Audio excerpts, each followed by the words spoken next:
Hi friends, என்னென்னு பார்க்குறீங்களா? என்ன வீடியோன்னு பார்க்குறீங்களா? எவ்வளோ ஆர்வமாக வெயிலில் நிற்கிறேன் பாருங்க. மண்டை வெயிலில் நிற்கிற உச்சி வெயில் அடிக்கிறது நிற்கிற பாருங்க. யாருக்காக வெயிட்டிங் சொல்லுங்கள். உங்களுக்கு பதில் தெரிஞ்ச கமெண்ட் பண்ணுங்கள் ஃப்ரெண்ட்ஸ். யாருக்காக வெயிட் பண்ணுறேன்னு சொல்லிவிட்டு நம்ம அண்ணன் வராருங்க. எங்கள் தெரு எங்கள் ஏரியாவுக்கு வராருங்க. அதனால தாங்க இவ்வளோ வெயிலில் வெயிட் பண்ணிகிட்ருக்கோம் நாங்கள். நான் மட்டும் இல்லைங்க, என் தங்கச்சி பசங்க 2, என் பசங்க 2ன்னு சொல்லிட்டு எல்லாமே வெயிட் பண்ணிகிட்ருக்காங்க அண்ணனோட வருகைக்காக. பாருங்கள், என்ட்ரி ஆக போகிறாரு. எங்க கூட சேர்ந்து நீங்களும் பாருங்கள். வராரு பாருங்கள்.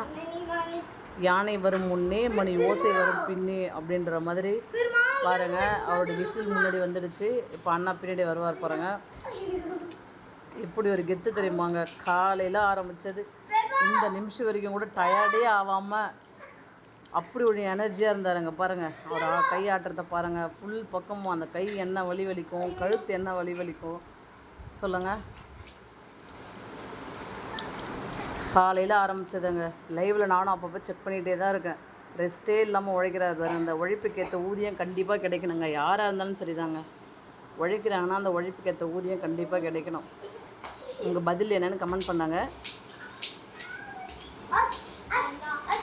பாருங்கள், விஜய்க்கு ஒரு சாய் சரண் சொல்லுவோம் பாருங்கள். சொல்லப்பட்டோ, என்னோட ரொம்ப நாள் ஆசை விஜய் அங்கிளை பார்க்கணுன்னு சொல்லி.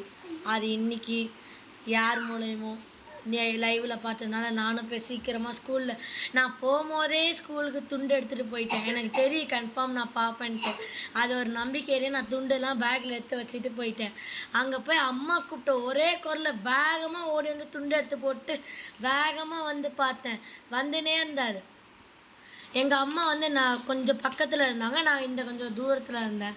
அம்மா ஃபஸ்ட்டு பார்த்தாங்க, அதுக்கப்புறம் வந்தார். எங்கள்கிட்ட வெயிட் பண்ணி பேசிட்டு பொறுமையாக போனார்.